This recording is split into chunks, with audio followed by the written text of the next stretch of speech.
Hey guys, welcome to the study with Mayank. मैं हूं आपका मयंक और आज ला रहा हूं मैं आपके लिए यूपीएससी सी सेट यानी सिविल सर्विसेज एप्टीट्यूड टेस्ट। हम लोग यहां पर सी सेट के प्रीवियस ईयर के क्वेश्चन पेपर डिस्कस कर रहे हैं। इसी क्रम में आज आपका जो है सी सेट 2017 का पेपर है, तो यहाँ पर इसका जो है पार्ट 1 डिस्कस करेंगे। तो चलिए स्टार्ट करते हैं आज का वीडियो। देखते हैं मैं क्या क्या डिस्कस करना है यहाँ पर। देखिए, आज भी आपका पहला परिच्छेद है वायु गुणवत्ता सूचकांक यानी एयर क्वालिटी इंडेक्स AQI। बहुत से वायु प्रदूषकों की मापों को एकल संख्या अथवा अनुमतांक यानी रेटिंग में जोड़कर दिखाने का एक तरीका है। आदर्श रूप में सूचकांक को सतत रूप से अद्यतन यानी अपडेट बनाए रखा जाता है और यह विभिन्न स्थानों पर उपलब्ध रहता है। AQI सर्वाधिक उपयोगी तब होता है जब बहुत सारे प्रदूषण आंकड़े एकत्रित किए जा रहे हों और जब प्रदूषण के स्तर हमेशा तो नहीं लेकिन आमतौर पर निम्न रहते हों।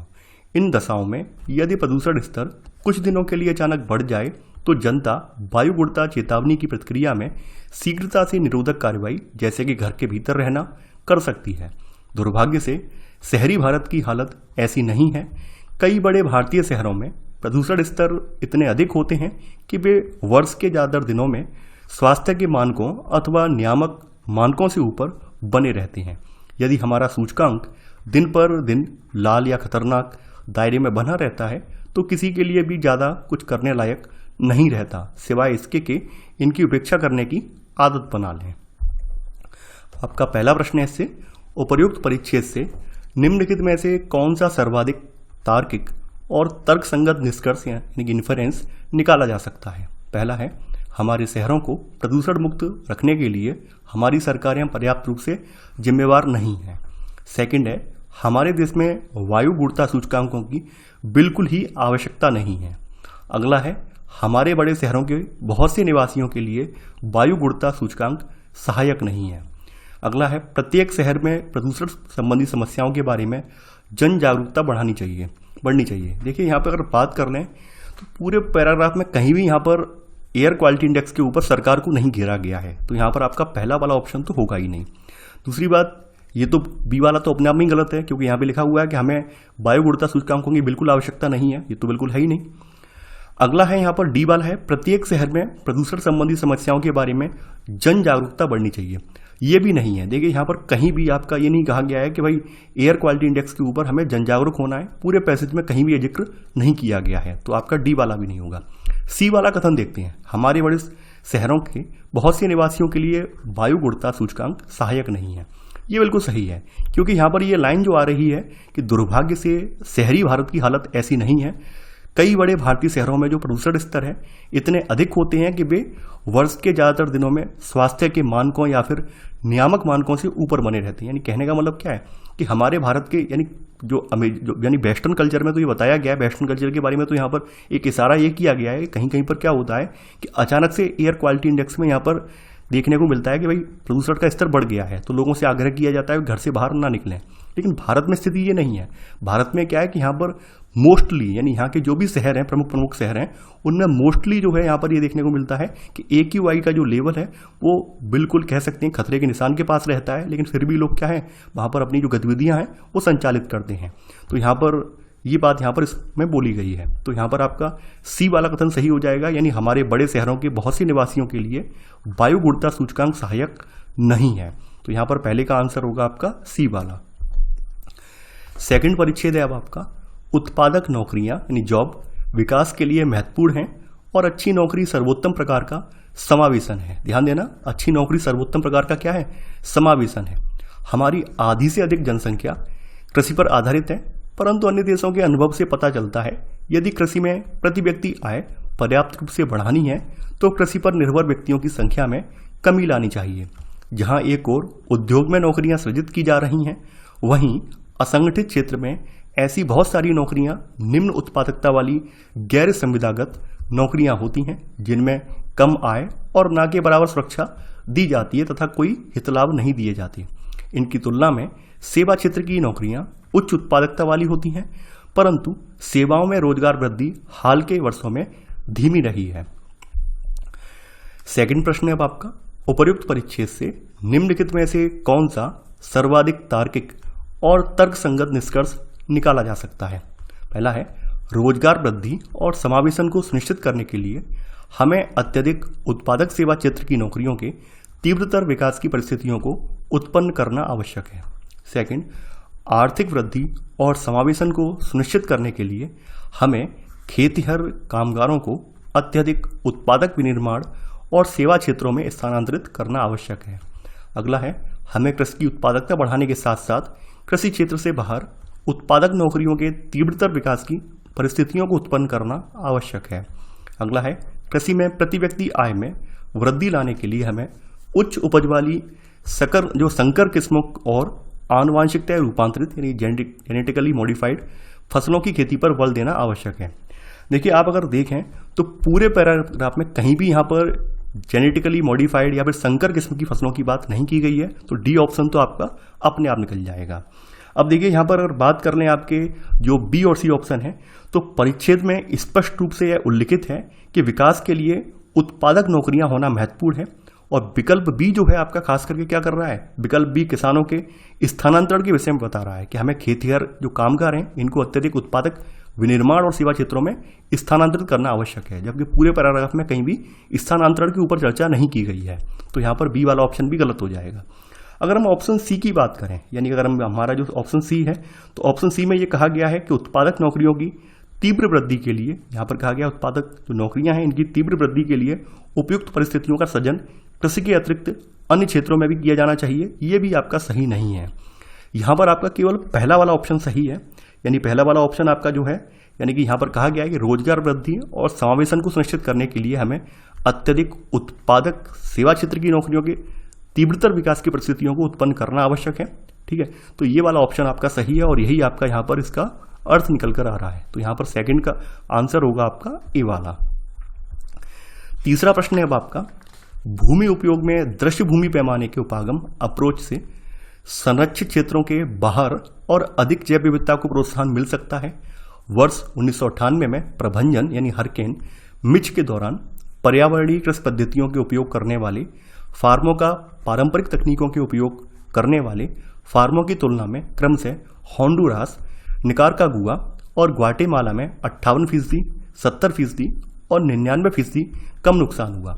कोस्टा रिका में वानस्पतिक वातरोधों यानी विंड ब्रेक्स और बाढ़ कतारों के उपयोग से पक्षी विविधता में वृद्धि के साथ साथ किसानों की चरागाह और कॉफी से होने वाली आय में अत्यधिक बढ़ोतरी हुई।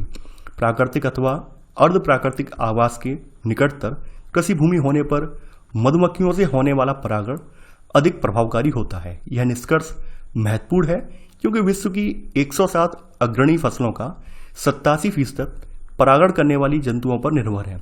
कोस्टा रिका, निकारागुआ और कोलंबिया में वनोपचारी प्रणालियां जिनमें पेड़ चरागाह भूमियों के साथ एकीकृत हैं, पशु उत्पादन की धारणीता में सुधार ला रही हैं और किसानों की आय में विविधता और वृद्धि ला रही हैं।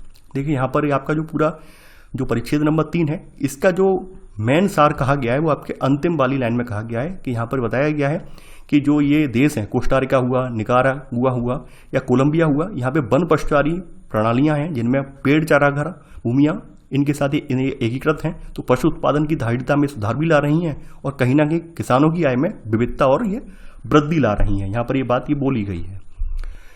तो तीसरा प्रश्न है अब आपका, उपर्युक्त परिच्छेद से निम्नलिखित में से कौन सा सर्वाधिक तार्किक और तर्कसंगत निष्कर्ष निकाला जा सकता है। पहला है, जैव विविधता को बढ़ाने वाली कृषि पद्धतियां प्राय फार्म उत्पादन में वृद्धि और आपदाओं के प्रति असुरक्षितता को कम करती हैं। सेकंड है, विश्व के सभी देशों को पर्यावरणीय कृषि के स्थान पर पारंपरिक कृषि करने के लिए प्रोत्साहित किया जाना चाहिए। अगला है, संरक्षित क्षेत्रों में वहां की जैव विविधता को नष्ट किए बिना पर्यावरणीय कृषि की अनुमति दी जानी चाहिए।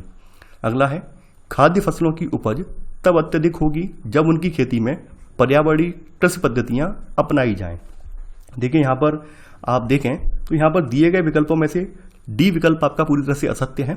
यहाँ पर ये बिल्कुल नहीं कहा गया है कि यहाँ पर खाद्य फसलों की उपज के बारे में यहाँ पे चर्चा नहीं की गई है। पहली बात ये ध्यान देना, आपके पैराग्राफ में खाद्य फसलों के बारे में यहाँ बात नहीं हो रही है, तो ये डी वाला ऑप्शन तो अपने आप निकल गया। बात कर लेते हैं आपके ऊपर के जो ऑप्शन है बी वाले, यानी बी वाला ऑप्शन है कि विश्व के सभी देशों में को पर्यावरणीय कृषि के स्थान पर पारंपरिक कृषि करने के लिए प्रोत्साहित किया जाना चाहिए। तो ध्यान देना, यहाँ पर जो पारंपरिक कृषि है और जो पर्यावरणिक कृषि पद्धतियाँ हैं, इन दोनों का जो है यहाँ पे कंपैरिजन करके बताया गया है। तो यहाँ पे पारंपरिक, ऑब्वियस सी बात है, पारंपरिक कृषि हमारी जो होती है उसमें इतनी क्षमता तो होती नहीं है कि वो जो भी आपकी आपदाएं हैं उनके प्रति वो कहीं ना कहीं सुविधा है या फिर उनके प्रति वो कहीं ना कहीं एक बैरियर के रूप में खड़ी हो पाए या उत्पादकता बढ़ा पाए। पारंपरिक कृषि तो पारंपरिक होती है। तो यहाँ पर आपका सेकंड वाला कथन तो अपने आप निकल जाएगा। इसके अलावा ये कहा गया है संरक्षित क्षेत्रों में वहाँ की जैव विविधता को नष्ट किए बिना पर्यावरणीय कृषि की अनुमति दी जानी चाहिए। यहाँ पे संरक्षित क्षेत्रों की बात भी नहीं हो रही है। यहाँ पर आपकी जो बात हो रही है वो ये वाली हो रही है कि जैव विविधता को बढ़ाने वाली कृषि पद्धतियाँ प्राय फार्म उत्पादन में वृद्धि और आपदाओं के प्रति असुरक्षितता को कम करती हैं। और ये आपका इस लाइन से ये अर्थ यहाँ पर निकल रहा है, यानी ये आप ये लाइन है यहाँ से लेकर यहाँ तक, इसमें इसका अर्थ निकल रहा है कि 1998 में जो हरिकेन आया, मिच आया था, इसके दौरान जो पर्यावरणीय कृषि पद्धतियों के उपयोग करने वाले फार्म हैं, इनका पारंपरिक तकनीकों के उपयोग करने वाले फार्मों की तुलना में क्रम से जैसे होंडारूस, निकारागुआ और ग्वाटेमाला में 58%, 70% और 99% कम नुकसान हुआ। यानी किनका, जो पर्यावरणीय कृषि पद्धतियाँ उपयोग कर रहे थे उनका नुकसान, जो पारंपरिक तकनीकों का इस्तेमाल करने वाले लोग थे उनकी तुलना में इनका नुकसान बहुत कम हुआ। तो इस बात से यहाँ पर आपका पहला वाला कथन ये साबित हो रहा है। तो यहाँ पर तीसरे का आंसर होगा यहाँ पर ए वाला। चौथा परिच्छेद है अब आपका यहाँ पर भारतीय विनिर्माण के लिए मध्यावधि चुनौती निम्नतर से उच्चतर प्रौद्योगिक क्षेत्रों, निम्नतर से उच्चतर मूल्यवर्धित क्षेत्रों और निम्नतर से उच्चतर उत्पादकता क्षेत्रों की ओर बढ़ने की है। मध्यम प्रौद्योगिक उद्योगों में मुख्य रूप से अत्यधिक पूंजी लगी होती है और उनमें संसाधनों का प्रक्रमण होता है, और उच्च प्रौद्योगिक उद्योगों में मुख्य रूप से अत्यधिक पूंजी और प्रौद्योगिकी लगी होती है। संपूर्ण जीडीपी में विनिर्माण के हिस्से को प्रकल्पित 25% तक बढ़ाने के लिए भारतीय विनिर्माण क्षेत्र को विश्व बाजार के उन क्षेत्रों पर कब्जा करने की आवश्यकता है जिनमें बढ़ती हुई मांग की प्रवृत्ति है। इन क्षेत्रों में अधिकांश रूप से उच्च प्रौद्योगिकी और पूंजी लगी होती है। अब देखिए चौथा प्रश्न है आपका, इससे उपयुक्त परिच्छेद से निम्नलिखित में से कौन सा सर्वाधिक तार्किक और तर्कसंगत निष्कर्ष निकाला जा सकता है। पहला है, मध्यम प्रौद्योगिकी और संसाधनों का प्रक्रमण करने वाले उद्योगों में भारत की जीडीपी उच्च मूल्यवर्धित तथा उच्च उत्पादकता स्तरों को दर्शाती है। अगला है, भारत में अत्यधिक पूंजी और प्रौद्योगिकी वाले विनिर्माण का संवर्धन करना संभव नहीं है। अगला है आपका, भारत को अनुसंधान एवं विकास, प्रौद्योगिकी उन्नयन और कौशल विकास में सरकारी निवेश बढ़ाना चाहिए और गैर सरकारी निवेशों को प्रोत्साहित करना चाहिए। अगला है, भारत ने पहले से ही विश्व बाजार के उन क्षेत्रों में बड़ा हिस्सा प्राप्त कर लिया है जिनमें बढ़ती हुई मांग की प्रवृत्ति है। देखिए यहाँ पर आपके इस पैराग्राफ में भारतीय विनिर्माण की चुनौती के विषय में बताया जा चुका है यहाँ पर, और इस चुनौती से निपटने के लिए भारत को सार्वजनिक निवेश को जो है यहाँ पे बढ़ावा देना चाहिए और साथ ही साथ अनुसंधान और विकास जैसे क्षेत्रों में निजी निवेश को प्रोत्साहित करना चाहिए। तो यहाँ पर आपका केवल सी वाला कथन जो है ये आपका सही है, बी और डी कथन यहाँ पर असत्य है। ठीक है, यानी बी में ये कहा गया कि भारत में अत्यधिक पूंजी और प्रौद्योगिकी वाले विनिर्माण का संवर्धन करना संभव नहीं है, जो कि सरासर गलत है। डी में कहा गया है कि भारत ने पहले से ही विश्व बाजार के उन क्षेत्रों में बड़ा हिस्सा कवर कर लिया है जिनमें बढ़ती हुई मांग की प्रवृत्ति है, ऐसा भी नहीं है, ये भी बात नहीं कही गई है। तो बी और डी कथन तो निकल गए।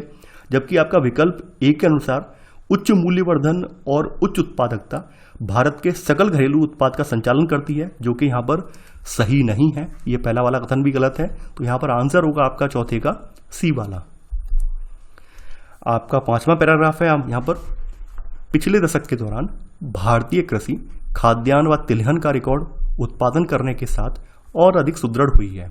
इसके परिणाम स्वरूप बढ़ी हुई खरीद से भंडार गृहों में खाद्यान्न के स्टॉक में भारी बढ़ोतरी हुई। भारत चावल, गेहूं, दूध, फलों व सब्जियों के विश्व के शीर्ष उत्पादकों में से एक है। फिर भी विश्व के न्यून पोषित लोगों का 1/4 भाग कहाँ है? भारत में है। औसत रूप से देश के कुल परिवारों के लगभग आधे परिवारों में कुल व्यय का लगभग आधा व्यय भोजन पर होता है। यानी कि अंतिम दो लाइनें जो हैं आपकी, ये काफी इंपॉर्टेंट हैं। तो निम्नलिखित में से कौन सा उपयुक्त परिच्छेद का सर्वाधिक तार्किक उपनिगमन है? यानी कि हमें जो कोरोलरी है वो बतानी है। यानी कहने का मतलब क्या है, परिच्छेद दिया हुआ है, परिच्छेद से इससे रिलेटेड स्टेटमेंट कौन सा है वो हम यहाँ पर देखेंगे, फाइंड आउट करेंगे। पहला है यहाँ पर आपका, गरीबी और कुपोषण को कम करने के लिए खेत से थाली यानी फार्म टू फोर्क तक की मूल्य श्रृंखला की दक्षता में बढ़ोतरी करना जरूरी है। अगला है, कृषि उत्पादकता में बढ़ोतरी करने से भारत में स्वतः ही गरीबी और कुपोषण दूर हो जाएगा। अगला है, भारत की कृषि उत्पादकता पहले से ही बहुत अधिक है और इसे और अधिक बढ़ाया जाना आवश्यक नहीं है। अगला है, सामाजिक कल्याण और गरीबी उन्मूलन कार्यक्रमों के लिए अधिक निधि का आवंटन करने से भारत से गरीबी और कुपोषण का अंततः उन्मूलन हो जाएगा। देखिए यहाँ पर सबसे पहले हम ऐसे दो स्टेटमेंट खोजेंगे यहाँ पर जो कि बिल्कुल कम सटीक हैं। तो आपका एक बी वाला स्टेटमेंट कम सटीक है और सी वाला कम सटीक है। बी वाले में कहा गया है कि हमारे यहाँ अगर एग्रीकल्चर की जो उत्पादकता है ये बढ़ जाए तो गरीबी अपने आप खत्म हो जाएगी। तो देखिए ध्यान देना, हम लोग चावल, गेहूं, दूध इन सब को उगाने के मामले में, उपजाने के मामले में विश्व के शीर्ष पर हैं, यानी कि विश्व के प्रमुख देशों में आते हैं। तो क्या हमारे यहाँ जो न्यून पोषण कम हो गया? नहीं कम हुआ। तो बी वाला ऑप्शन तो अपने आप निकल गया।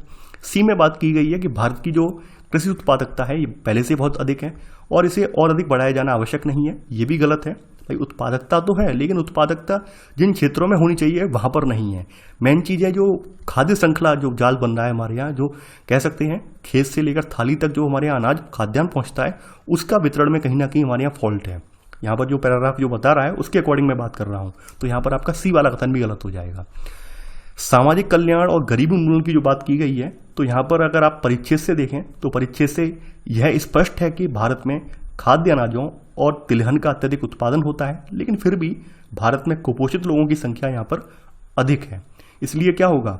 इसलिए गरीबी और कुपोषण में कमी लाने के लिए कृषि से थाली तक की जो मूल्य श्रृंखला है इसको यहाँ पर कुशल बनाने की आवश्यकता है, जैसा कि यहाँ पर आपका परिच्छेद बोल रहा है। तो यहाँ पर आपका पहला कथन सही है। कहीं भी यहाँ पर सामाजिक कल्याण और गरीबी उन्मूलन कार्यक्रम की बात नहीं की गई है, न ही निधि आवंटन की बात इसमें हो रही है। केवल आपका पहला वाला जो उपनिगमन है ये बिल्कुल सटीक निकल रहा है। तो 5वें का आंसर होगा यहाँ पर ए वाला। छठवां परिच्छेद है अब आपका, राज्य मोतियों के समान है तथा केंद्र वह धागा है जो उन्हें हार में पिरोता है। यदि धागा टूट जाए तो मोती बिखर जाते हैं। निम्नलिखित विचारों में से कौन सा एक उपर्युक्त कथन की संपुष्टि करता है? पहला है, शक्तिशाली केंद्र और शक्तिशाली राज्य एक मजबूत संघ यानी फेडरेशन बनाते हैं। अगला है, शक्तिशाली केंद्र राष्ट्रीय अखंडता हेतु एक बंधनकारी शक्ति है। अगला है, शक्तिशाली केंद्र राज्य स्वायत्तता में बाधा है। अगला है, राज्य की स्वायत्तता संघ के लिए पूर्वापेक्षा है।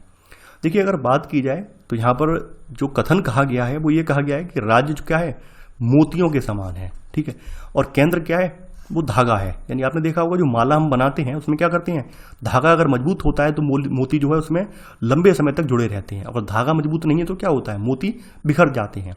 यानी कहने का मतलब क्या है कि शक्तिशाली अगर केंद्र होगा तो राष्ट्रीय अखंडता हमारी बनी रहेगी। हमारे सभी राज्य जो है इस धागे में यहाँ पर जुड़े रहेंगे। अगर हमारा केंद्र सशक्त नहीं होगा तो ऑब्वियस सी बात है सभी राज्य क्या होगा, पृथक पृथक अपने बिखर जाएंगे और ऐसे करके मजबूत भारत नहीं खड़ा हो पाएगा, अखंड भारत नहीं खड़ा हो पाएगा। तो यहाँ पर आपका बी वाला कथन आपका बिल्कुल सही है। बड़ा सिंपल था ये तो। 7वां परिच्छेद है अब आपका, वास्तव में मेरा मानना है कि इंग्लैंड में निर्धनतम व्यक्ति को भी एक वैसा ही जीवन जीना है जैसा कि महानतम व्यक्ति को, और इसलिए सच में मैं मानता हूं कि यह स्पष्ट है कि हर उस व्यक्ति को जिसे सरकार के अधीन रहना है सबसे पहले अपनी सहमति से स्वयं को सरकार के अधीन कर देना चाहिए। और मेरा यह अवश्य मानना है कि इंग्लैंड का निर्धनतम व्यक्ति सही अर्थ में ऐसी सरकार कतई बंधा हुआ नहीं है, यानी ऐसी सरकार से कतई बंधा हुआ नहीं है, अब इससे आएगा जिसके अधीन स्वयं को करने में उसकी कोई राय नहीं रही हो। तो 7वां प्रश्न है अब आपका, उपर्युक्त कथन किसके समर्थन में तर्क प्रस्तुत करता है? संपत्ति का सबको समान वितरण मिलना चाहिए, शासितों की सहमति के अनुसार शासन, निर्धनों के हाथ में शासन, या फिर धनिकों का स्वत्वहरण यानी कि एक्सप्रोपिएशन। देखिए अगर बात की जाए तो इस कथन का जो उल्लेख भी है इसके माध्यम से स्पष्ट रूप से ये किया जा सकता है, जबकि यहाँ पर कहा गया है कि शासितों की सहमति के अनुसार शासन, यानी जो शासित व्यक्ति हैं उनके अनुसार शासन। यहाँ पर ये अर्थ ये निकल कर आ रहा है यानी सरकार के अधीन रहना है, ठीक है। ये जो लाइन आपकी कही गई है और यहाँ पर ये बीच में ये बात कही गई है कि सरकार के अधीन रहना है, तो यहाँ पर इसका मतलब ये निकल कर आया शासितों की शक्ति से शासन। तो यहाँ पर यानी शासितों की सहमति के अनुसार शासन। तो यहाँ पर आंसर होगा आपका 7वें का आपका बी वाला। 8वां परिच्छेद है अब आपका, परंपरागत संस्थाओं, पहचानों और निष्ठाओं के विघटन से दो तरफा यानी एम्बिवेलेंट स्थितियां उत्पन्न होने की संभावना होती है। यह संभव है कि कुछ लोग परंपरागत समूहों के साथ फिर से अपनी नई पहचान बनाएं, जबकि अन्य लोग राजनीतिक विकास की प्रक्रियाओं से उत्पन्न होने वाले नए समूहों और प्रतीकों के साथ खुद को जोड़ लें। इसके अतिरिक्त राजनीतिक विकास की यह प्रवृत्ति होती है कि वह विविध वर्गों, जनजातियों, क्षेत्रों, कुलों, भाषाओं, धर्मों, व्यवसायों एवं अन्य समूहों की समूह चेतना का पोषण करती है। 8वां प्रश्न है अब आपका, यहां पर कहा गया है निम्नलिखित में से कौन सी एक उपर्युक्त परिच्छेद की सर्वश्रेष्ठ व्याख्या है। पहला है, राजनीतिक विकास एक दिशा में चलने वाली प्रक्रिया नहीं है क्योंकि इसमें समृद्धि और विनाश दोनों शामिल होते हैं। अगला है, परंपरागत समाज राजनीतिक विकास के सकारात्मक पक्षों का प्रतिरोध करने में सफल होते हैं। अगला है, परंपरागत समाजों के लिए लंबे समय से बनी हुई निष्ठाओं से मुक्त हो पाना असंभव है। अगला है, परंपरागत निष्ठाओं को बनाए रखना राजनीतिक विकास में सहायक होता है। देखिए यहाँ पे ये परिच्छेद है, तो परिच्छेद से ये बात स्पष्ट है कि ये परंपरागत संस्थान जो राजनीति से संबंधित होते हैं, ये कहीं ना कहीं जो बताई गई है दो तरफा यानी द्विपक्षीय जो स्थिति है, यहाँ पर ये द्विपक्षीय स्थिति है, इसका सामना करते हैं। तो उस हिसाब से अगर आप देखें तो यहाँ पर आपका पहला वाला कथन यहाँ पे ज़्यादा सही होगा कि राजनीतिक विकास एक दिशा में चलने वाली प्रक्रिया नहीं है, इसमें समृद्धि भी होती है और विनाश भी होता है। यहाँ पे राजनीतिक विकास की बात हो रही है मोस्टली, तो उसके बारे में यहाँ पे बात की गई है। ठीक है, तो यहाँ पर क्योंकि भाई दो तरफा का मतलब क्या हुआ कि फायदा भी होता है नुकसान भी होता है, इसका मतलब ये निकल कर आया। तो यहाँ पर आपका पहला वाला कथन ज़्यादा सटीक हो जाएगा, बाद बाकी कथन नहीं है, और यूपीएससी ने आपका जो है पहला वाला ही माना है। तो यहाँ पर 8वें का आंसर होगा आपका ए वाला। 9वां परिच्छेद है अब आपका, पूरे विश्व में सरकार में प्रादेशिकता की एक महत्वपूर्ण प्रवृत्ति रही है, जिसके परिणाम स्वरूप 90 के दशक से क्षेत्रों और समुदायों की ओर सत्ता का व्यापक अधोगामी हस्तांतरण होता रहा है। अधोगामी का मतलब नीचे की तरफ। इस प्रक्रिया को, जिसके अंतर्गत अब राष्ट्रीय यानी सब नेशनल स्तर पर नई राजनीतिक सत्ताएं और निकाय बनते हैं तथा उनकी क्षमता और शक्ति में वृद्धि होती है, प्रतिविकास रिवॉल्यूशन कहते हैं। प्रतिविकास की विशेषता है कि यह 3 घटकों से मिलकर बनता है: राजनीतिक वैधता, सत्ता का विकेंद्रीकरण और संसाधनों का विकेंद्रीकरण। यहाँ राजनीतिक वैधता से आशय है निचले जन समुदाय से विकेंद्रीकरण की प्रक्रिया के लिए उठने वाली मांग, जिसमें विकेंद्रीकरण के लिए एक राजनीतिक बल निर्मित करने की क्षमता होती है। कई मामलों में आधारिक स्तर पर इसके लिए पर्याप्त राजनीतिक संगठन हुए बिना ही सरकार के ऊपरी स्तर से विकेंद्रीकरण की प्रक्रिया प्रारंभ कर दी जाती है, और ऐसे मामलों में विकेंद्रीकरण की प्रक्रिया प्राय अपने उद्देश्य पूरे नहीं कर पाती।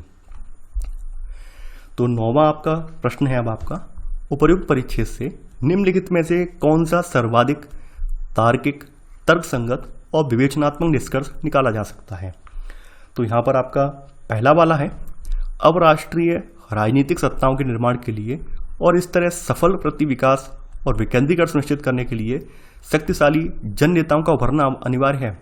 देखिए यहाँ पर आपका जो परिच्छेद है और इस परिच्छेद से जो प्रश्न है, प्रश्न का उत्तर इन यानी जो परिच्छेद का अंतिम वाली जो लाइन है, पैराग्राफ है, यहाँ से निकल रहा है कि यहाँ पर सबसे बड़ी बात क्या है कि यहाँ पर जो ये सब मांग है ये जन समुदाय उठाता है, ना कि कोई नेता। यहाँ पे शक्तिशाली नेता नहीं उठाता है मांग कि भाई हमें विकेंद्रीकरण चाहिए, हमें स्वायत्तता चाहिए, स्वायत्तता की मांग नेता नहीं उठाते हैं, बल्कि जन समुदाय उठाता है। जन समुदाय जब अपने नेताओं पर दबाव डालता है तब नेता पाकर अपनी जो है मांग फिर रखते हैं। और अगली ही लाइन में यहाँ पर बात कही गई है कि मान लीजिए कि जन समुदाय ये मामले नहीं उठा रहा है, जन समुदाय इस तरह की मांगे नहीं उठा रहा है, और मान लीजिए जो सेंट्रल गवर्नमेंट है वो अपनी तरफ से ये विकेंद्रीकरण दे रही है, तो विकेंद्रीकरण उस तरह का जो विकेंद्रीकरण होगा जो कि सेंट्रल गवर्नमेंट ने स्वतः ही दे दिया है, वो कई सारे उद्देश्य पूरे नहीं कर पाएगा। ये बात यहाँ रखी गई है। यानी कहने का मतलब क्या है, जब तक जनता डिमांड नहीं करेगी, जनता के अनुरूप शासन नहीं होगा, जनता के अनुरूप स्वायत्तता नहीं मिलेगी, तब तक जो जनता की मांगे हैं, जनता के उद्देश्य हैं, वो पूरे नहीं हो पाएंगे। यहाँ पर अंतिम वाली जो लाइनें हैं इनसे ये बात निकल कर आ रही है। तो यहाँ पर आपका पहला वाला कथन तो अपने आप गलत हो जाएगा, यानी कि यहाँ पर जन नेताओं का उभरना यहाँ पे नहीं बताया गया है, बल्कि क्या है, जन समुदाय। अगला है, सरकार के ऊपरी स्तर से क्षेत्रीय समुदायों पर कानून द्वारा या अन्यथा प्रतिविकास और विकेंद्रीकरण को अधिरोपित किया जाना चाहिए।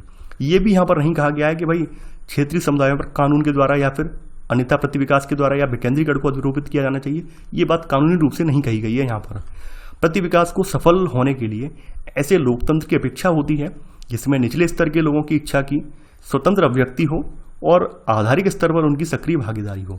देखिए यहाँ पर अभिव्यक्ति के बारे में कोई बात नहीं कही गई है, आप पढ़ लीजिए पैराग्राफ, तो यहाँ पर अभिव्यक्ति के बारे में कोई बात नहीं कही गई है। यहाँ पर केवल और केवल क्या है, विकेंद्रीकरण की बात हो रही है, स्वायत्तता देने की बात हो रही है। तो यहाँ पर सी वाला कथन भी नहीं होगा। अगला है, प्रतिविकास होने के लिए जनता में क्षेत्रवाद की प्रबल भावना होनी आवश्यक है। ये बिल्कुल सही बात है, यानी जो विकेंद्रीकरण की मांग की जाती है, स्वायत्तता की मांग की जाती है, जिससे कि प्रादेशिकता जो है, प्रादेशिकता का जो भाव है, सब नेशनलिटी का जो भाव है उभर कर आता है, उसके लिए क्या होना चाहिए, आप में कहीं ना कहीं प्रबल क्षेत्रवाद की भावना होनी चाहिए। ये बात बिल्कुल सही है। तो यहाँ पर ये डी वाला जो कथन है, डी वाला स्टेटमेंट जो है, ये यहाँ पर आपका इसका एक निष्कर्ष यहाँ पर सटीक निकल रहा है। आप अगर इस पैराग्राफ को पढ़ेंगे तो, यानी यहाँ से लेकर यहाँ तक और ऊपर वाला हिस्सा कुछ पढ़ेंगे तो यहाँ पर आपका 9वें का डी वाला जो है ये बिल्कुल सही है।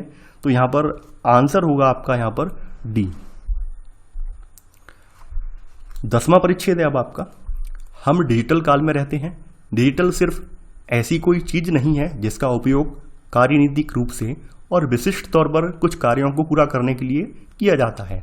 हमारा यह प्रत्यक्ष ज्ञान कि हम कौन हैं और हमारे चारों ओर की दुनिया से हम किस प्रकार जुड़ते हैं और वे तरीके जिनसे हम अपने जीवन, श्रम और भाषा के प्रभाव क्षेत्रों को परिभाषित करते हैं, बड़े पैमाने पर डिजिटल प्रौद्योगिकियों द्वारा ही संरचित हैं। डिजिटल हर जगह विद्यमान है और हवा की तरह क्या है, ये अदृश्य है। हम डिजिटल व्यवस्थाओं के अंदर रहते हैं। हम अंतरंग गैजेटों के साथ जीते हैं। हमारी पारस्परिक क्रियाएं डिजिटल माध्यमों के द्वारा होती हैं और डिजिटल की मौजूदगी तथा उसकी कल्पना ने हमारे जीवन को प्रभावशाली ढंग से पुनर्संरचित कर दिया है। डिजिटल सिर्फ एक उपकरण मात्र होने से अधिक वह दशा और संदर्भ है जो हमारे आत्मबोध, समाजबोध और शासन संरचना बोध के आकार और सीमाओं को परिभाषित करता है। 10वां प्रश्न है अब आपका इससे, निम्नलिखित में से कौन सा सर्वाधिक तार्किक और सारभूत संदेश है जो उपयुक्त परिच्छेद द्वारा व्यक्त किया गया है। पहला है, डिजिटल प्रौद्योगिकियों का उपयोग कर शासन की सभी समस्याओं का समाधान किया जा सकता है। डिजिटल प्रौद्योगिकियों की बात करना हमारे जीवन और जीवनचर्या की बात करना है। हमारी रचनात्मकता और कल्पना को डिजिटल माध्यमों के बिना अभिव्यक्त नहीं किया जा सकता। अगला है, डिजिटल तंत्रों का उपयोग भविष्य में मानव के अस्तित्व के लिए अत्यावश्यक है।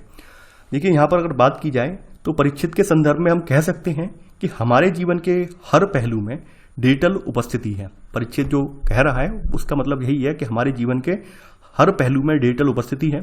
अतः जो उपरोक्त परिच्छेद है इससे तार्किक और आवश्यक संदेश हमें ये मिलता है कि डिजिटल तकनीक के विषय में बात करना, हमारे जीवन और जीवन शैली के विषय में बात करना, यहाँ पर ये उद्देश्य निकलता है। तो यहाँ पर बी वाला कथन आपका ज़्यादा सटीक है कि डिजिटल प्रौद्योगिकियों की बात करना हमारे जीवन और जीवनचर्या की बात करना है, क्योंकि हम कहीं ना कहीं इससे घिरे हुए हैं। ना तो यहाँ पर भविष्य की बात हो रही है कि मानव के भविष्य के लिए आवश्यक है, अत्यावश्यक है, ये भी बात नहीं हो रही है। ना ही यहाँ पर ये कहा गया है कि हम इस पर अपनी रचनात्मकता और जो हमारी इमेजिनेशन है वो दिखा सकते हैं, वो भी नहीं कही जा रही है। ना ही यहाँ पर ये बात कही जा रही है कि शासन को बेटर बनाने में यहाँ पर जो बात की जा रही है वो ये की जा रही है कि कहीं ना कहीं हम जो डिजिटल प्रौद्योगिकी है इससे अदृश्य रूप में घिरे हुए हैं। यानी यहाँ पर ये बात, यानी ये हर जगह विद्यमान है, ये बोला गया है डिजिटल हर जगह विद्यमान है और हवा की तरह अदृश्य है। यानी हम कहीं ना कहीं इससे घिरे हुए हैं और हम डिजिटल व्यवस्थाओं के अंदर रहते हैं, ये बात यहाँ पर बोली गई है। तो यहाँ पर आपका 10वें का बी वाला आंसर ज़्यादा सटीक है, तो आंसर होगा आपका बी वाला। 11वां प्रश्न है अब आपका, IMF ने यानी इंटरनेशनल मॉनेटरी फंड ने ध्यान दिलाया है कि एशिया की तेजी से बढ़ती अर्थव्यवस्थाओं के समक्ष मध्यम आय जाल यानी मिडल इनकम ट्रैप में पड़ जाने का संकट बना हुआ है। इसका आशय यह है कि इन देशों की औसत आय, जो कि अब तक तेजी से बढ़ती रही है, एक बिंदु से आगे बढ़ना बंद कर देगी। एक ऐसा बिंदु जो कि विकसित पश्चिमी जगत की आय से काफ़ी कम है। IMF आधारभूत संरचना से लेकर कमजोर संस्थाओं तक और अपर्याप्त रूप से अनुकूल समष्टि आर्थिक यानी मैक्रो इकोनॉमिक दशाओं तक मध्यम आय जाल के कई कारणों की पहचान करता है, जिनमें से कोई भी आश्चर्यजनक नहीं है। परंतु IMF कहता है कि सर्वरूपेण कारण उत्पादकता की वृद्धि में गिरावट है। तो 11वां प्रश्न है अब आपका इस परिच्छेद से, उपयुक्त परिच्छेद से निम्नलिखित में से कौन सा सर्वाधिक तार्किक, तर्कसंगत और विवेचनात्मक निष्कर्ष निकाला जा सकता है। पहला है यहाँ पर, किसी देश के मध्यम आय अवस्था में पहुंच जाने से उसकी उत्पादकता में ह्रास होने का खतरा होता है, जिसके परिणाम स्वरूप आय की वृद्धि रुक जाती है। सेकंड है, मध्यम आय जाल में फंसना तेजी से बढ़ रही अर्थव्यवस्थाओं की एक सामान्य विशेषता है। अगला है, एशिया की उभरती हुई अर्थव्यवस्थाओं के लिए वृद्धि की गति को बनाए रखने की कोई आशा नहीं है। डी है, जहां तक उत्पादकता की वृद्धि का प्रश्न है, एशिया की अर्थव्यवस्थाओं का निष्पादन संतोषजनक नहीं है। देखिए यहाँ पर अगर आप देखें तो विकल्प आपका जो बी वाला है और डी वाला है, ये प्रत्यक्षतः यहाँ पर नजरअंदाज किया जा रहा है, क्योंकि इनका कोई मजबूत आधार नहीं है। बी में कहा गया है कि मध्यम आय जाल में फंसना तेजी से बढ़ रही अर्थव्यवस्थाओं की एक सामान्य विशेषता है। तो यहाँ पर आप पूरा पैराग्राफ पढ़ेंगे तो पूरे पैराग्राफ में ये बात कहीं नहीं कही गई है कि जो तेजी से बढ़ती हुई अर्थव्यवस्थाएं ये मिडिल इनकम ट्रैप में फंस रही हैं। तो बी वाला कथन निकल जाएगा। डी वाला कथन भी गलत है कि जहां तक उत्पादकता की वृद्धि का प्रश्न है, तो एशिया की अर्थव्यवस्थाओं का निष्पादन संतोषजनक नहीं रहा है। यहाँ पर उत्पादकता के बारे में बात नहीं हो रही है। सी वाला कथन भी गलत है, क्योंकि यहाँ पर लिखा हुआ है कि इनके लिए, यानी कि जो एशिया की उभरती हुई अर्थव्यवस्थाएं हैं, इनके लिए वृद्धि की गति को बनाए रखने की कोई आशा नहीं है। यहाँ पे आशा की बात नहीं हो रही है, बल्कि यहाँ पर मिडिल इनकम ट्रैप की बात हो रही है। पूरा जो पैसेज है आपका, परिच्छेद है, वो मिडिल इनकम ट्रैप के इर्द गिर्द घूम रहा है। तो यहाँ पर पहला वाला कथन बिल्कुल सही है कि किसी देश के मध्यम आय अवस्था में पहुंच जाने से उसकी उत्पादकता में ह्रास होने का खतरा होता है, और इसके परिणाम स्वरूप क्या होता है, आय की वृद्धि रुक जाती है। क्योंकि हमें मिडिल इनकम ट्रैप के बारे में बताया है, इससे क्या इफेक्ट पड़ता है, तो ये भी बात यहाँ पे बताई गई है। ठीक है, तो यहाँ पर आंसर यहाँ पर इसका जो होगा 11वें का ए वाला होगा।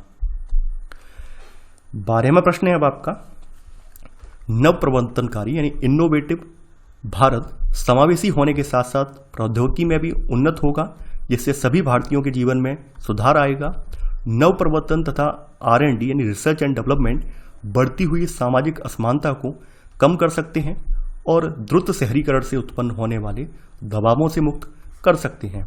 कृषि और ज्ञान केंद्रित नॉलेज इंटेंसिव निर्माण और सेवाओं के बीच उत्पादकता में बढ़ते हुए विभेद से आय असमानता के बढ़ने का खतरा है।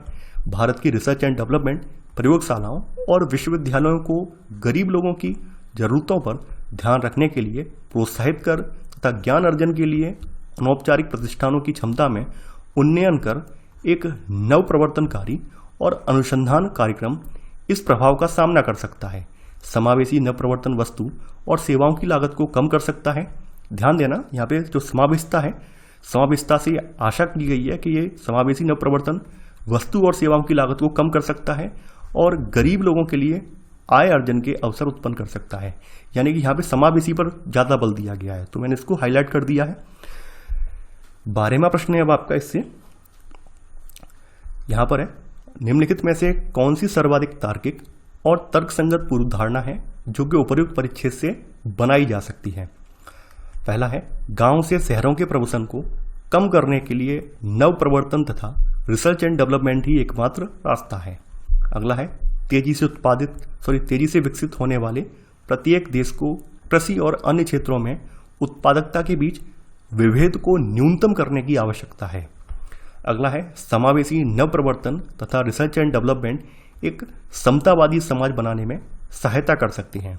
अगला है, द्रुत शहरीकरण यानी तेजी से बढ़ता हुआ शहरीकरण केवल तभी होता है जब किसी देश की आर्थिक वृद्धि तीव्रगामी होती है।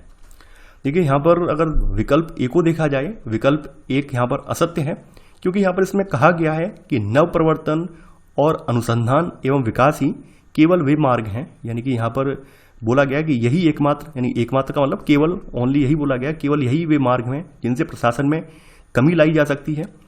जबकि यहाँ पर अगर देखा जाए तो यहाँ पर ये यही एकमात्र मार्ग नहीं है, नव प्रवर्तन और रिसर्च एंड डेवलपमेंट ही एकमात्र मार्ग नहीं है, बल्कि कई सारे यहाँ पे मार्ग हैं, कई सारे यहाँ पे आयाम हैं। तो यहाँ पे पहला वाला कथन तो गलत हो जाएगा।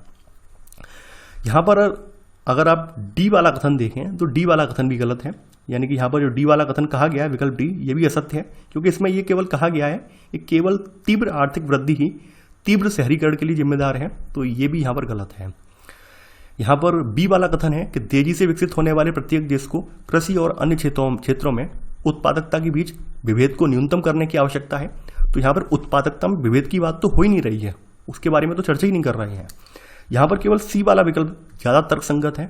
तो यहाँ पर सी कथन सही है कि समावेशी नवप्रवर्तन और रिसर्च एंड डेवलपमेंट एक समतावादी समाज बनाने में सहायता कर सकते हैं, और यही आपका पूरा इसका निष्कर्ष निकल रहा है पैसेज का। तो यहाँ पर 12वें का आंसर होगा आपका सी वाला। 13वां प्रश्न है अब आपका, यह संभावना है कि जलवायु परिवर्तन के कारण बहुत बड़ी संख्या में लोग बढ़ते हुए पर्यावरणीय जोखिम में पड़ जाएंगे और फलस्वरूप प्रवसन के लिए विवश हो जाएंगे। अंतर्राष्ट्रीय समुदाय को प्रवासियों की इस नई श्रेणी की पहचान अभी करनी है। यानी कहने का मतलब क्या है, अंतर्राष्ट्रीय समुदाय के सामने जो जलवायु परिवर्तन के कारण पलायन करने वाले, प्रवास करने वाले लोग हैं, इनकी अभी कोई परिभाषा नहीं है। यहाँ पर ये बताया गया है अंतर्राष्ट्रीय कानूनों के अंतर्गत शरणार्थी शब्द का एक सुस्पष्ट अर्थ होने के कारण जलवायु के कारण होने वाले जो शरणार्थी हैं, इनकी परिभाषा और स्थिति पर कोई सर्वसम्मति नहीं है। यानी इनके बारे में अभी कोई डेफिनेशन नहीं है। जो जलवायु परिवर्तन के कारण प्रवास करेंगे उनकी कोई अभी परिभाषा नहीं दी गई है। यह बात अभी भी समझ के बाहर है कि जलवायु परिवर्तन प्रवसन के मूल कारण के रूप में कैसे कार्य करेगा। यानी अभी आइडेंटिफाई नहीं कर पाए हैं हम कि ये किस तरह से कार्य करेगा। यदि जलवायु के कारण होने वाले शरणार्थियों की पहचान हो तब भी उन्हें संरक्षण कौन प्रदान करेगा। यानी इन सब पे प्रश्न अभी लगा हुआ है कि कौन कैसे आइडेंटिफाई करेगा कि भाई जलवायु परिवर्तन की वजह से ये लोग अपना देश छोड़कर यहाँ आए हैं, तो और इन्हें कहीं ना कहीं संरक्षण कौन देगा। ये सब यहाँ पे अभी चर्चा का विषय है। तो जलवायु परिवर्तन के कारण जो अंतर्राष्ट्रीय प्रवसन होता है उस पर कहीं अधिक बल दिया गया है, परंतु आवश्यकता है कि जलवायु प्रभावित लोगों के देशों के अंदर में हुए प्रवसन की भी पहचान की जाए ताकि उनकी समस्याओं को उचित प्रकार से दूर किया जा सके। 13वां प्रश्न है अब आपका, इससे उपर्युक्त परिच्छेद से निम्नलिखित में से कौन सा सर्वाधिक तर्कसंगत निष्कर्ष निकाला जा सकता है। यहां पर है आपका पहला है, विश्व विशाल पैमाने पर जलवायु के कारण होने वाले शरणार्थियों के प्रवसन का सामना नहीं कर पाएगा। सेकंड है, जलवायु परिवर्तन को और आगे बढ़ने से रोकने के लिए हमें तरीके और साधन ढूंढने चाहिए। अगला है, भविष्य में जलवायु परिवर्तन लोगों के प्रवसन का सर्वाधिक महत्वपूर्ण कारण होगा। डी है, जलवायु परिवर्तन और प्रवसन के बीच संबंध अभी भी सही रूप में समझा नहीं गया है। देखिए यहाँ पर डी वाला कथन आपका ज़्यादा सटीक होगा, क्योंकि अगर मैं पीछे चलूँ तो यहाँ पर साफ साफ कहा गया है कि जो अंतर्राष्ट्रीय समुदाय को प्रवासियों की श्रेणी की पहचान अभी करनी है। यानी कि अभी क्या पहचान है, इसकी परिभाषा क्या होगी, कैसे आइडेंटिफाई करेंगे, ये शरणार्थी जो जाएंगे इनका संरक्षण कौन करेगा, इन सब बातों पर भी चर्चा होनी है। ठीक है, तो यहाँ पर ये डी वाला निष्कर्ष यहाँ पे ज़्यादा सटीक निष्कर्ष है। बाद बाकी आपके ए बी सी निष्कर्ष यहाँ पर गलत हैं। तो यहाँ पर डी वाला सही है कि जलवायु परिवर्तन और प्रवसन के बीच संबंध अभी भी सही रूप से समझा नहीं गया है।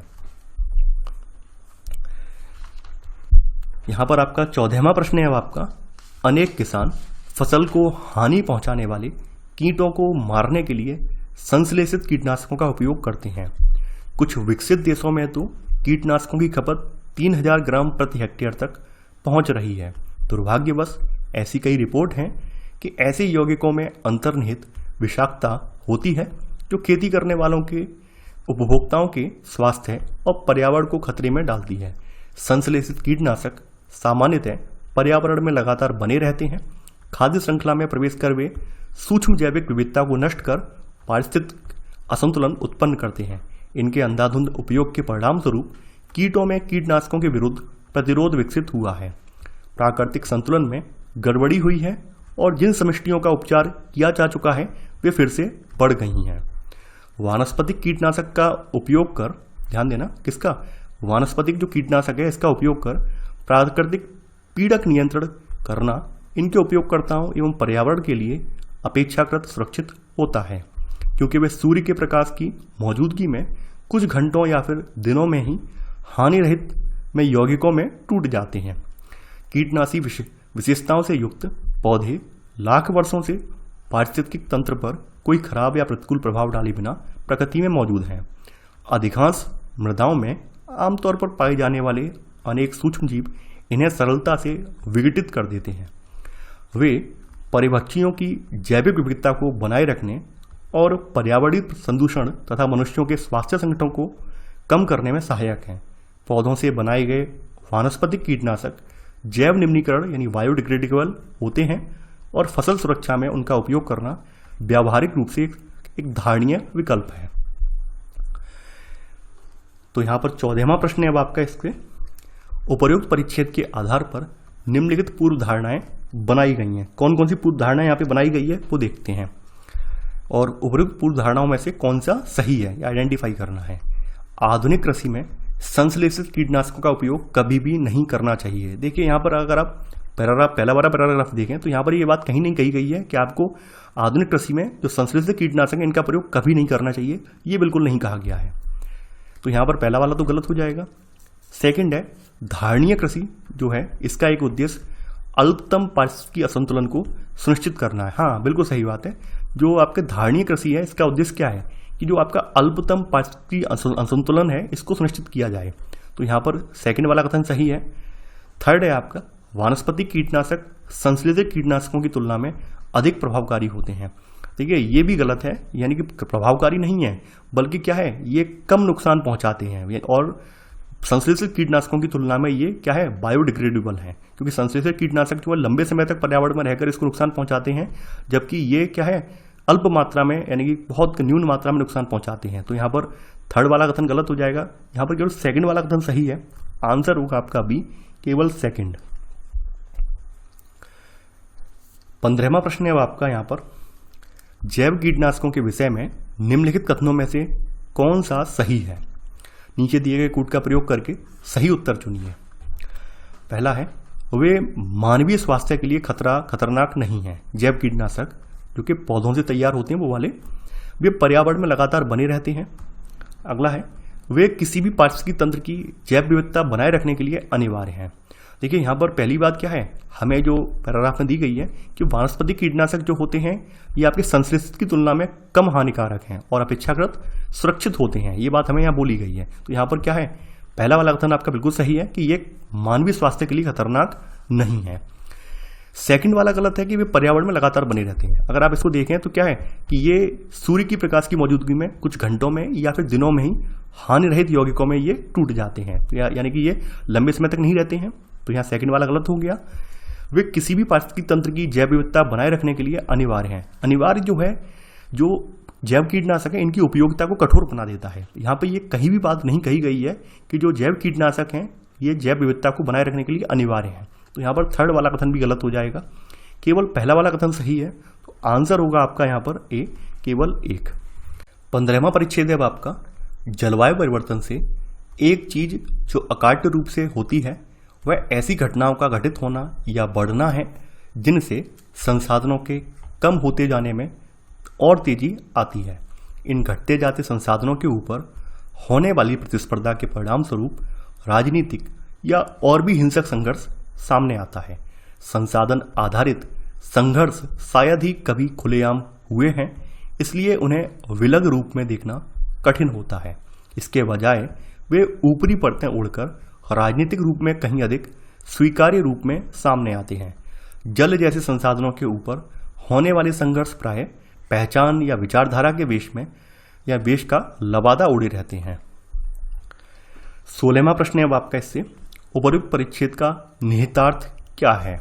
पहला, संसाधन आधारित संघर्ष सदैव राजनीतिक रूप से प्रेरित होते हैं। सेकंड, पर्यावरणीय और संसाधन आधारित संघर्षों के समाधान के लिए कोई राजनीतिक हल नहीं होते। अगला है, पर्यावरणीय मुद्दे संसाधनों पर दबाव बनाए रखने और राजनीतिक संघर्ष में योगदान करते हैं। डी है, पहचान अथवा विचारधारा पर आधारित राजनीतिक संघर्ष का समाधान नहीं हो सकता। देखिए परिच्छेद के अनुसार जलवायु परिवर्तन के कारण क्या है, संसाधनों की कमी से राजनीतिक संघर्ष उत्पन्न होता है। तो ऐसे में आपका विकल्प ए, यानी जिसमें कहा गया है संसाधन आधारित संघर्ष सदैव राजनीतिक रूप से प्रेरित होते हैं, गलत हो जाएगा। डी वाला भी गलत हो जाएगा कि पहचान और या विचारधारा जो है इस पर आधारित राजनीतिक संघर्ष का समाधान नहीं हो सकता, ये भी गलत हो जाएगा। यहाँ पर अगर विकल्प बी की बात करें तो यहाँ पर विकल्प बी जो है ये कहीं ना कहीं ये नकारात्मक, इसकी व्याख्या नकारात्मक तरीके से की गई है। ये पर्यावरणीय और संसाधन आधारित संघर्षों के समाधान के लिए कोई राजनीतिक हल नहीं होते, ये गलत है। सी वाला कथन आपका ज़्यादा सही है कि पर्यावरणीय मुद्दे संसाधनों पर दबाव बनाए रखने और राजनीतिक संघर्ष में योगदान करते हैं। जो ऐसा कि यहाँ पर ये कहा गया है कि हम इन्हें क्या है कि ये ऊपरी परतें उड़कर राजनीतिक रूप में कहीं अधिक स्वीकार्य रूप में सामने आते हैं, ये बात यहाँ पर कही गई है। तो यहाँ पर आपका 16वें का आंसर होगा आपका सी वाला। अगला परिच्छेद है यानी 16वां परिच्छेद है अब आपका, जो व्यक्ति निरंतर इस हिचकिचाहट में रहता है कि दो चीजों में से किसे पहले करे वह दोनों में से कोई भी नहीं करेगा। जो व्यक्ति संकल्प करता है लेकिन उसकी काट में किसी मित्र द्वारा दिए गए पहले सुझाव पर ही अपने संकल्प को बदल देता है, जो कभी एक राय कभी दूसरी राय के बीच आगा पीछा करता रहता है और एक योजना से दूसरी योजना तक रुख बदलता रहता है, वह किसी भी चीज को कभी पूरा नहीं कर सकता। ज़्यादा से ज़्यादा वह बस ठहरा रहेगा और संभवतः सभी चीज़ों में पीछे हटता रहेगा। जो व्यक्ति पहले विवेकपूर्वक परामर्श करता है, यानी क्या कहा गया है कि जो व्यक्ति पहले विवेकपूर्वक परामर्श करता है, फिर दृढ़ संकल्प करता है और कमजोर मनोवृत्ति को भयभीत करने वाली तुच्छ कठिनाइयों से निर्भीक बने रहकर अटल दृढ़ता से अपने उद्देश्यों को पूरा करता है, केवल वही व्यक्ति किसी भी दिशा में उत्कर्ष की ओर आगे बढ़ सकता है। तो 17वां प्रश्न है अब आपका इस परिच्छेद से निकलने वाला मूल भाव क्या है, ये आपको बताना है। पहला है, हमें पहले विवेकपूर्वक परामर्श करना चाहिए, फिर दृढ़ संकल्प करना चाहिए। अगला है, हमें मित्रों के सुझावों को नकार देना चाहिए और बिना बदले अपनी राय पर कायम रहना चाहिए। अगला है, हमें विचारों में सदैव उदार होना चाहिए। अगला है, हमें सदैव कृत संकल्प और उपलब्धि अभिमुख होना चाहिए। देखिए, उत्कर्ष का मतलब यही होता है उपलब्धि जो है अभिमुख होना है। तो यहाँ पर परिच्छेद की बात करें तो ये परिच्छेद इस विषय पर आधारित है कि विभिन्न कार्यों को उचित तरीके से किस प्रकार किया जाए। तो सबसे पहले उस पर गहनता से विचार करें, तब उसमें सुधार करें और अंततः उसे दृढ़ता के साथ निष्पादित करें। तो यहाँ पर आपका ए कथन भी गलत हो जाएगा, ठीक है, बी वाला भी गलत हो जाएगा, सी वाला भी गलत हो जाएगा, क्योंकि उत्कर्ष की बात हो रही है। इसलिए यहाँ पर वैसे अगर आप देखें यहाँ पर तो यहाँ पर ए और डी कथन ज़्यादा सही आपको लग रहा होगा, लेकिन चूंकि डी वाला कथन ए की तुलना में ज़्यादा सटीक है, क्योंकि यहाँ पे लिखा गया है यह हमें सदैव कृत संकल्प और उपलब्धि अभिमुख होना चाहिए। जैसा कि आपके पैराग्राफ की अंतिम लाइन में ये बात कही गई है कि हम दिशा में उत्कर्ष की ओर आगे बढ़ सकता है, यानी तभी व्यक्ति, यानी ये सब जो तरीके हैं या ये सब जो प्रक्रिया है, इसको अगर वो फॉलो करता है तभी वो क्या है, उत्कर्ष की ओर आगे बढ़ सकता है, यानी कि उपलब्धि अभिमुख होकर आगे बढ़ सकता है। ठीक है, तो यहाँ 17वें का आंसर होगा आपका डी वाला। परिच्छेद नंबर 17 है अब आपका, आर्कटिक महासागर में ग्रीष्म ऋतु के दौरान समुद्री बर्फ अपेक्षाकृत अधिक पहले और तेजी से पिघल रही है और शीत ऋतु की बर्फ के बनने में अधिक देरी लग रही है। पिछले 3 दशकों में ग्रीष्म ऋतु की बर्फ का परिमाण लगभग 30% तक घट गया है।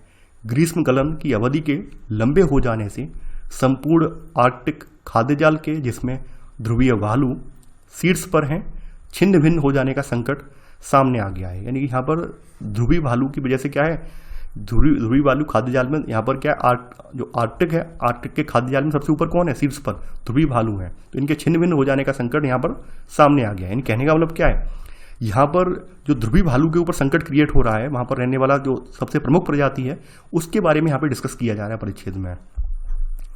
तो 18वां प्रश्न है अब आपका यहाँ पर, उपर्युक्त परिच्छेद से निम्नलिखित में से कौन सा सर्वाधिक निर्णायक संदेश व्यक्त होता है।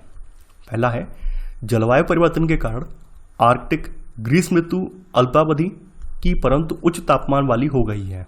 देखिए, ये इसका निष्कर्ष नहीं है, ना ही इसका संदेश है। बी है, ध्रुवीय भालुओं की उत्तरजीविता को सुनिश्चित करने के लिए उन्हें दक्षिणी ध्रुव में स्थानांतरित किया जाना चाहिए। यहाँ पर स्थानांतरण की तो बात ही नहीं हो रही है, तो यहाँ पर ये बी वाला भी नहीं होगा। सी है, ध्रुवीय भालुओं के न होने से आर्कटिक क्षेत्र की खाद्य श्रृंखलाएं लुप्त हो जाएंगी। देखिए, ये भी गलत है, यानी कि यहाँ पर ध्रुवीय भालुओं के न होने से नहीं है, बल्कि क्या है, वहाँ पर जो बर्फ नहीं बन रही है, इसकी वजह से क्या है, तो ध्रुवीय भालू हैं जो कि वहाँ के शीर्ष पर हैं, तो इनकी खाद्य श्रृंखला कहीं ना कहीं टूट रही है और ऐसे करके ध्रुवीय भालुओं पर संकट बना हुआ है। तो जलवायु परिवर्तन से ध्रुवीय भालुओं की उत्तरजीविता के लिए संकट उत्पन्न हो गया है, ये वाला कथन आपका सटीक है।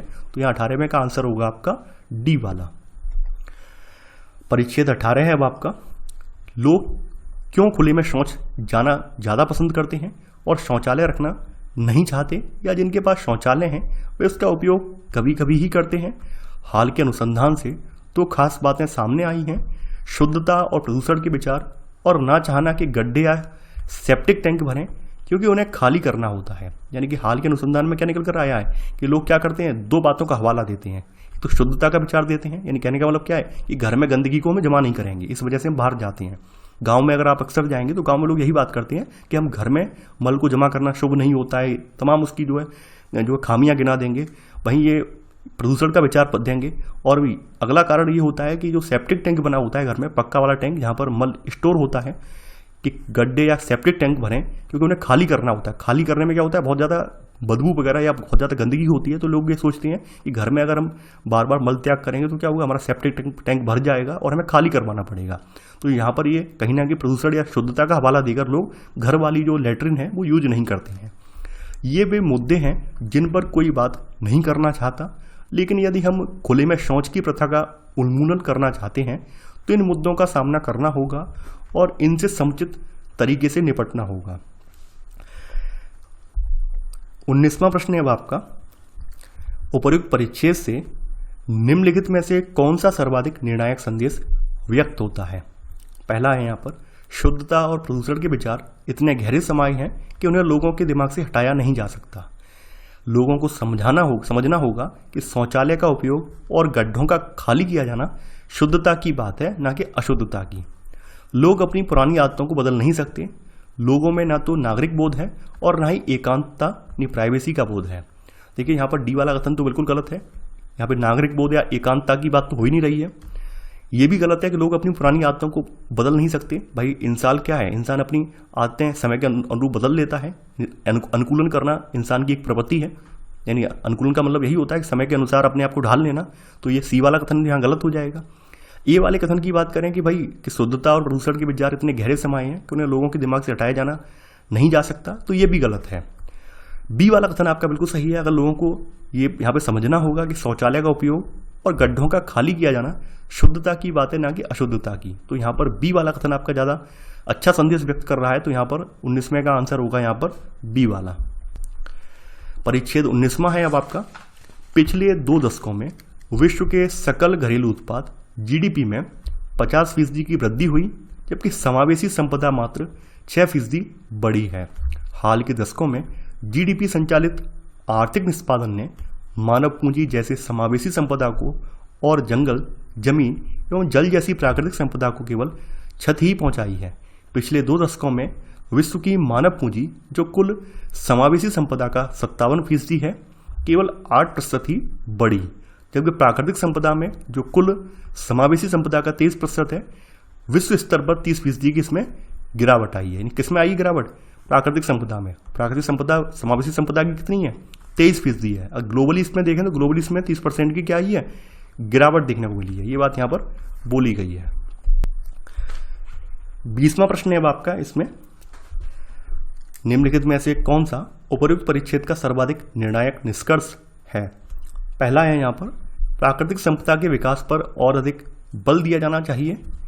सेकंड, केवल जीडीपी संचालित समृद्धि ना तो वांछनीय है ना ही धारणीय। अगला है, विश्व के देशों का आर्थिक निष्पादन संतोषजनक नहीं है। वर्तमान परिस्थितियों में विश्व को और अधिक मानव पूंजी की आवश्यकता है। देखिए डी और सी अपने आप निकल जाएंगे, क्योंकि यहाँ पर डी और सी की तो बात ही नहीं हो रही है।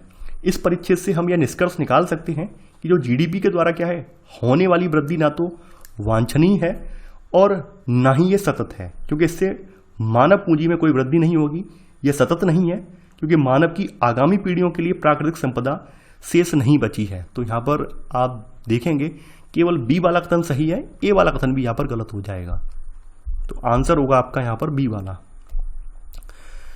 परिच्छेद 20 है अब आपका, 2020 तक जब वैश्विक अर्थव्यवस्था में 5.6 करोड़ यानी 56 मिलियन युवाओं की कमी होने की आशंका है, तब भारत अपने 4.7 करोड़ अधिशेष युवाओं से इस कमी को पूरा कर सकता है।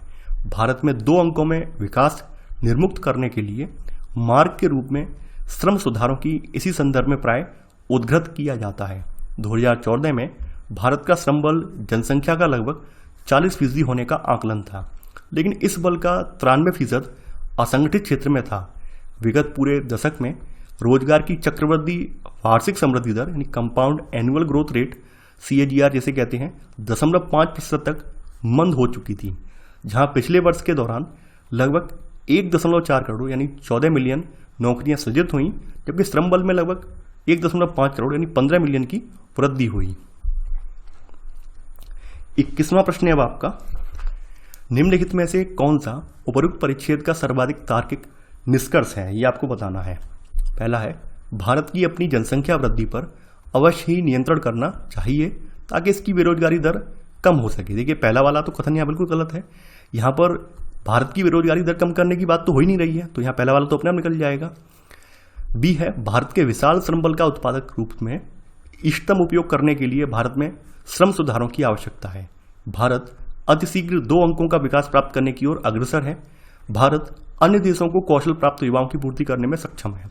देखिए यहाँ पर सी वाला कथन भी निकल जाएगा, क्योंकि यहाँ पर विकास दर की बात नहीं हो रही, भारत के विकास दर की बात नहीं हो रही है, यहाँ पे बात हो रही है भारत के विशाल श्रम बल की, युवा श्रम बल की बात हो रही है। तो यहाँ पर आपके बी और डी ऑप्शन बचे, तो यहाँ पर डी वाला ऑप्शन इतना सटीक नहीं है, बी वाला ज़्यादा सटीक है, क्योंकि यहाँ पर हम क्या कहा जा रहा है कि हमारे पास विशाल जनसंख्या तो है, यानी हमारे यहाँ जितना पूरे वैश्विक अर्थव्यवस्था में डिमांड होगी लगभग उसके बराबर यानी 5.6 करोड़ की डिमांड होगी, तो हमारे पास कितने होंगे उस समय 4.7 करोड़ अधिशेष युवा होंगे, यानी भारत की कमी पूरी करने के बाद इतने युवा बच जाएंगे। तो यहाँ पर इसका मतलब बताया गया है इसमें पूरे परिच्छेद में कि हमें क्या करना है कि भारत के विशाल श्रम बल का उत्पादक रूप से इष्टतम उपयोग करने के लिए जो श्रम सुधार हैं इनकी हमें आवश्यकता है। श्रम सुधारों के ऊपर यहाँ पर ध्यान भी इंगित किया गया है कि हमें श्रम सुधार करने हैं। इस श्रम सुधारों को इसी संदर्भ में प्राय उद्धृत किया जाता है। तो यहाँ पर आपका बी वाला ज़्यादा कथन सटीक होगा, तो ऐसे करके आपका ए सी डी कथन गलत हो जाएगा, तो आंसर है आपका बी वाला। परिच्छेद 21वां है अब आपका, सबसे पहला पाठ जो हमें तब पढ़ाया जाना चाहिए जब हम उसे समझने के लिए पर्याप्त बड़े हो चुके हों, यह है कि कार्य करने की बाध्यता से पूरी स्वतंत्रता अप्राकृतिक है और इसे गैर कानूनी होना चाहिए, क्योंकि हम कार्यभार के अपने हिस्से से केवल तभी बच सकते हैं जब हम इसे किसी दूसरे के कंधों पर डाल दें। प्रकृति ने यह विधान किया है कि मानव प्रजाति यदि कार्य करना बंद कर दे तो भुखमरी से नष्ट हो जाएगी। हम इस निरंकुशता से बच नहीं सकते हैं। हमें इस प्रश्न को सुलझाना पड़ेगा कि हम अपने आप को कितना अवकाश देने में समर्थ हो सकते हैं। तो 22वां प्रश्न है अब आपका यहाँ पर, उपर्युक्त परिच्छेद का यह मुख्य विचार है कि मनुष्यों के लिए यह आवश्यक है कि वे काम करें। कार्य एवं अवकाश के मध्य संतुलन होना चाहिए। अगला है यहाँ पर, कार्य करना एक निरंकुशता है जिसका हमें सामना करना ही पड़ता है। मनुष्य के लिए कार्य की प्रकृति को समझना आवश्यक है। देखिए यहाँ पर अगर आप पैराग्राफ को देखें पूरे को, तो पैसेज ये कहता है, यहाँ पर लेखक यह स्पष्ट करना चाहता है कि आप स्वयं को कार्य से अलग नहीं कर सकते हैं, अतः आप क्या करें, आप केवल आराम और कार्य के मध्य संतुलन स्थापित करें। ये बात यहाँ पे एंड वाली लाइन में भी ये बात कही गई है कि आपको क्या करना है, कार्य है यानी आपका जो काम है और आराम है उसके मध्य एक संतुलन बनाएं। तो ये आपका यहाँ पर बी वाला कथन आपका सटीक है, तो यहाँ पर 22वें का आंसर होगा आपका बी वाला। परिच्छेद नंबर 22 है अब आपका, आदतों का पालन करने में कोई हानि नहीं है जब तक कि वे आदतें हानिकारक ना हों। वास्तव में हम में से अधिकांश लोग आदतों के पुलिंदे से शायद कुछ अधिक ही व्यवस्थित होते हैं। हम अपनी आदतों से मुक्त हो जाएं तो जो बचेगा उस पर शायद ही कोई ध्यान देना चाहे। हम इनके बिना नहीं चल सकते। वे जीवन की प्रक्रिया को सरल बनाती हैं। इनसे हम बहुत सी चीज़ें अपने आप करने में समर्थ होते हैं जिन्हें यदि हम हर बार नया और मौलिक विचार देकर करना चाहें तो अस्तित्व एक असंभव उलझन बन जाए।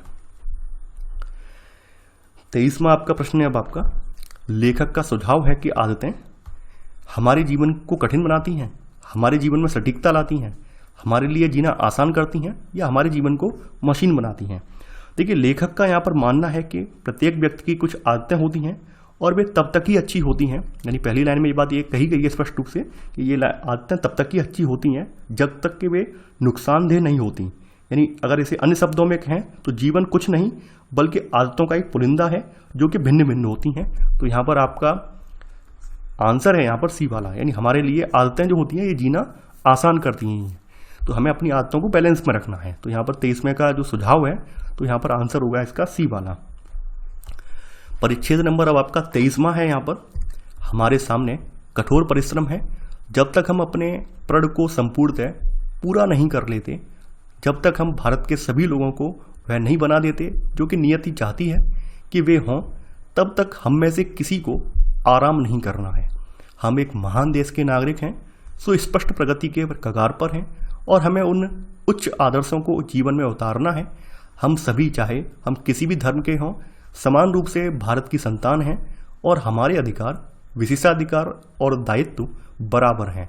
हम सांप्रदायिकता अथवा मानसिक संकीर्णता को बढ़ावा नहीं दे सकते, क्योंकि कोई भी देश जिसके लोग विचारों अथवा आचरण में संकीर्ण हो, महान नहीं हो सकता। ये बात यहाँ पे बोली गई है। तो 24वां प्रश्न है अब आपका इससे, उपर्युक्त परिच्छेद का लेखक लोगों को क्या प्राप्त करने की चुनौती देता है? उच्च जीवन आदर्श, प्रगति और विशेषाधिकार, समान विशेषाधिकार, नियति की पूर्णता और राजनीतिक सहिष्णुता, साहसिक उत्साह और आर्थिक समानता, कठोर परिश्रम, भाईचारा और राष्ट्रीय एकता। देखिए, परिच्छेद में यहाँ पर आप देखेंगे लेखक ने यहाँ पर स्पष्ट किया है कि सर्वोत्तम जो चीज़ है इसको प्राप्त करने के लिए प्रत्येक व्यक्ति को कठिन परिश्रम करना होगा। भारत के नागरिक के रूप में हमारे पास कुछ विशेषाधिकार हैं और हमें उच्च स्तर का जीवन जीना चाहिए। लेखक के अनुसार यहाँ पर जनता के समक्ष समान विशेषाधिकार, भाग्य की पूर्ति और राजनीतिक सहिष्णुता जैसी कुछ चुनौतियां भी यहाँ पर विद्यमान हैं।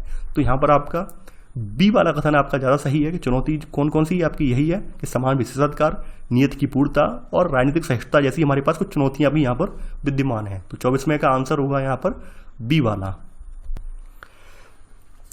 24वां परिच्छेद है आपका, रूसो के अनुसार व्यक्ति अपनी सत्ता को और अपनी पूरी शक्ति को सम्मिलित रूप से समष्टि संकल्प यानी जनरल विल के सर्वोच्च निर्देश के अधीन रखता है और हम अपनी समष्टिगत क्षमता में प्रत्येक सदस्य को संपूर्ण के अविच्छिन्न अंश के रूप में लेते हैं। 25वां प्रश्न है अब आपका यहाँ पर, उपर्युक्त परिच्छेद के अनुसार निम्नलिखित में से कौन सा समष्टि संकल्प के स्वरूप का सर्वोत्तम वर्णन है? पहला है व्यक्तियों की वैयक्तिक इच्छाओं का कुल योग। अगला है व्यक्तियों के निर्वाचित प्रतिनिधियों द्वारा जो स्पष्ट कहा गया है। सामूहिक कल्याण जो व्यक्तियों की वैयक्तिक इच्छाओं से भिन्न है। अगला है यहाँ पर समुदायों के वस्तुपरक हित।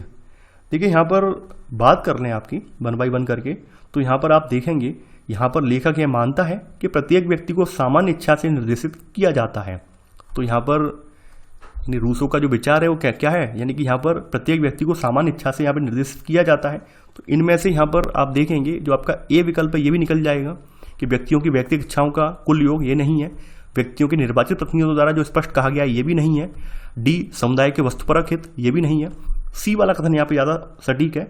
तो यहाँ पर जो सामान्य इच्छा के स्वरूप का उल्लेख, ये विकल्प आपके सी में यहाँ पे भलीभांति आपको देखने को मिलता है। तो यहाँ पर आंसर होगा 25 का सी, सामूहिक कल्याण जो व्यक्तियों की वैयक्तिक इच्छाओं से भिन्न है। 26वां प्रश्न है अब आपका, लोकतांत्रिक राज्य में जहां लोगों में उच्च कोटि की राजनीतिक परिपक्वता होती है, सर्वसत्ताधारी विधि निर्माता निकाय के संकल्प और जनता के संगठित संकल्प में बिरले ही संघर्ष होता है। उपर्युक्त परिच्छेद का क्या निहितार्थ है? पहला है यहाँ पर लोकतंत्र में संप्रभुता के वास्तविक पालन में बल प्रमुख तथ्य होता है। देखिए, ये तो सरासर गलत है। ये लोकतंत्र में संप्रभुता के वास्तविक पालन में बल तो होता ही नहीं है, तो यहाँ पहला वाला कथन तो गलत हो जाएगा। परिपक्व लोकतंत्र में संप्रभुता के वास्तविक पालन में बल एक बड़ी सीमा तक प्रमुख तथ्य होता है, ये भी नहीं, बल तो आएगा ही नहीं। भाई लोकतंत्र का मतलब क्या है? जिसको सब आसानी से एक्सेप्ट कर लें वही तो लोकतंत्र है। यहाँ पर लोग अपनी बात अपनी अभिव्यक्ति कर पाए वही तो लोकतंत्र है। यहाँ पे बल का तो मतलब ही नहीं है। परिपक्व लोकतंत्र में संप्रभुता के वास्तविक पालन में बल का प्रयोग अप्रासंगिक है। परिपक्व लोकतंत्र में संप्रभुता के वास्तविक पालन में बल घटकर एक उपांतिक तथ्य यानी मार्जिनल फिनोमिनन रह जाता है। देखिए, ये जो आपका परिच्छेद है, ये परिच्छेद यही कह रहा है कि भाई यहाँ पर जो परिपक्व लोकतंत्र है इसमें संप्रभुता के वास्तविक पालन में जो बल घटकर एक क्या है उपांतिक तथ्य रह जाता है कि मार्जिनल बन जाता है, नहीं बहुत ही जरूरत नहीं रहती है, बिल्कुल न्यून जरूरत हो जाती है, कोई जरूरत ही नहीं है। तो यहाँ पर डी वाला जो है ज़्यादा प्रासंगिक है, ज़्यादा सटीक है। तो यहाँ पर आंसर होगा आपका डी वाला। परिच्छेद नंबर 27 है अब आपका, सफल लोकतंत्र राजनीति में व्यापक रुचि एवं भागीदारी पर निर्भर करता है, जिसमें मतदान एक आवश्यक अंग है। जानबूझकर इस प्रकार की रुचि न रखना और मतदान न करना एक प्रकार की अंतर्निहित अराजकता है। यह स्वतंत्र राजनीतिक समाज के सभी लोगों का सभी लाभों का उपभोग करते हुए अपने राजनीतिक दायित्व से मुख मोड़ना है। अब देखिए 27वां प्रश्न है अब आपका यहाँ पर इससे, यह परिच्छेद किससे संबंधित है? मतदान का दायित्व, मतदान का अधिकार या मतदान की स्वतंत्रता, राजनीति में भागीदारी का अधिकार। तो जैसा कि आपके सामने लिखा हुआ है, लेखक ने उन लोगों की आलोचना की है जो मतदान नहीं करते हैं, जबकि मतदान क्या है, लोकतंत्र का एक अभिन्न हिस्सा है। तो लेखक ने मतदान को एक राजनीतिक जिम्मेदारी माना है और ये जो आपका पूरा पैसेज है ये मतदान के कर्तव्य से संबंधित है। तो यहाँ पर आंसर होगा 27 का आपका ए वाला। 28वां परिच्छेद है अब आपका, किसी स्वतंत्र देश में नेता की स्थिति तक पहुंचने वाला व्यक्ति सामान्यतः उत्कृष्ट चरित्र और योग्यता वाला व्यक्ति होता है। इसके साथ ही इसका पूर्वानुमान कर लेना भी सामान्यतः संभव होता है कि वह इस स्थिति तक पहुंचेगा, क्योंकि जीवन के प्रारंभिक वर्षों में ही उसके चारित्रिक गुणों को देखा जा सकता है। किंतु किसी तानाशाह के मामले में यह हमेशा सत्य नहीं होता। वह प्राय अपनी सत्ता की स्थिति तक संयोग से पहुंच जाता है, अनेक बार तो सिर्फ अपने देश की दुखद स्थिति के कारण ही।